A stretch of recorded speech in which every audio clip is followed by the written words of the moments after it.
I'll never forget the day my mum almost died on a plane, and the woman who made it happen thought she was just doing her job. It started like any other morning at JFK. We were on a cross-country flight to San Diego. Mom was in first class for the first time in her life, a gift from me because she'd been through so much lately. She was 72, a retired school teacher dressed in her Sunday best soft cardigan long skirt and those polished but old leather shoes she wore for every special occasion.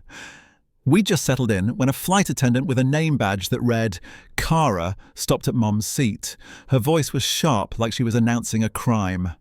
"Ma'am, this isn't a valid medication. You can't bring contraband on board." Before Mum could even process, Cara snatched the inhaler straight from her hand. I wasn't there yet. I'd planned to meet her in California, so everything I know came from passengers who filmed it, streamed it, and sent it to me. They say Mom's eyes went wide in fear, her breathing already shaky. She reached out, voice trembling. "Please, that's my asthma medicine. I can't breathe without it." But Cara didn't see a sick, elderly woman, she saw a suspect. She held the inhaler up, like it was evidence in court. "Asthma medicine. Right. And I suppose these little candies are cancer treatment." Her tone was dripping with mockery. People nearby shifted in their seats, the tension getting thick. Mom lifted her wrist to show her silver medical ID bracelet. "Look, it's engraved severe asthma. Please." Cara didn't even glance. "Cheap costume jewelry. I've seen this trick before." In row 10, a young woman named Sophia started an Instagram live. Her voice was low but clear. "You guys, this is blatant discrimination. She's shaking, she can't breathe, and they just took her medicine." The video started blowing up online within minutes, but none of that mattered to Mom. Every breath was harder than the last. She told Cara she was flying to attend her sister's funeral. Cara rolled her eyes. "Save the sob story. We're about to take off, and I'm not tolerating illegal activity on my flight." By then, the signs were obvious, pale face sweat on her brow, gasping for air. In row 15, an older man stood up. "I'm a doctor," he said firmly. "That woman is having an acute asthma attack. Give her the inhaler now." Cara blocked his way. "Sir, sit down. Crew business." The doctor looked around for backup, but every passenger avoided his gaze. No one wanted to be the one to stand up. Meanwhile, Mom's phone lit up in her lap, my name on the screen, but she couldn't lift her hand to answer. Cara just stood there, clutching the inhaler, watching my mother's chest rise and fall like it was some kind of performance. "People like you," she said, looking her up and down, "don't usually sit in first class. So why don't you just come clean and get off my plane before I toss this in the trash?" I've heard about bystander silence before, but seeing it in those videos made my stomach turn.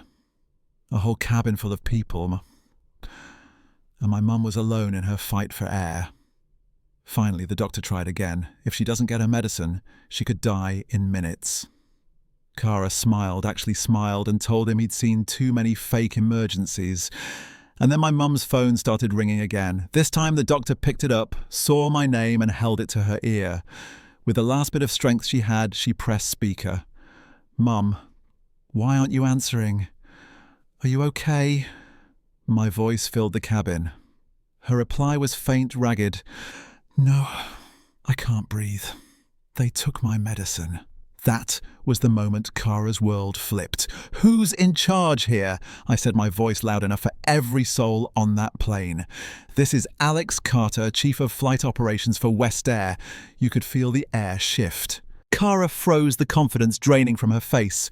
Passengers leaned in. The doctor spoke quickly. "Mr. Carter, your mother's in critical condition." The lead attendant confiscated her inhaler and refuses to give it back. I didn't raise my voice often, but this time it was ice-cold steel. "Cara, you confiscated my mother's life-saving medication."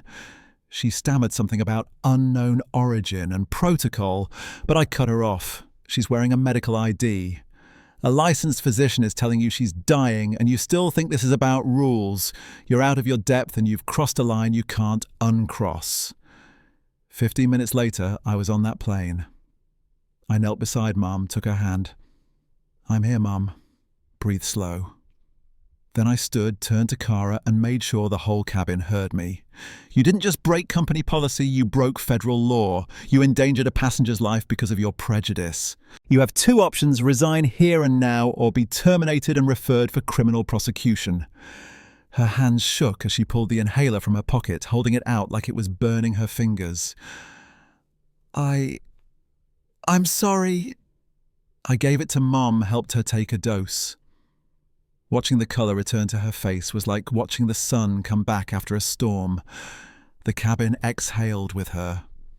Kara whispered that she didn't want to lose her job. I told her the truth. You already did. Security escorted her off the aircraft. As she passed Mum's seat, she murmured an apology. Mum's voice was soft but steady. I can forgive you. But remember, prejudice wounds don't heal easily. The videos kept spreading. By the time we landed, millions had seen what happened. News crews were waiting.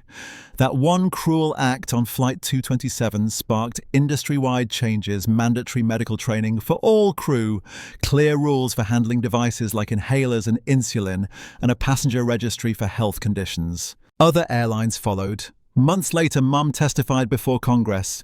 She told them the worst part wasn't the asthma attack. It was feeling powerless, dismissed because of her skin colour and age. That day they passed what the press called the Edna Carter Act, protecting elderly and disabled passengers. We've been on talk shows, at schools, at community events. Every time Mum says the same thing: silence helps the wrong side. Speak up when you see injustice. Even small actions can save a life. And every time I look at her, I remember that on that flight, hundreds of thousands of people saw her fight for air. But it took one voice, one person willing to confront power to change the ending. So, I'll leave you with this. If you'd been there in that cabin watching her gasp for breath while someone stood between her and her medicine, what would you have done? Would you have spoken up, or would you have stayed quiet? Drop your thoughts in the comments, because how you answer might say more about the world we're living in than you think.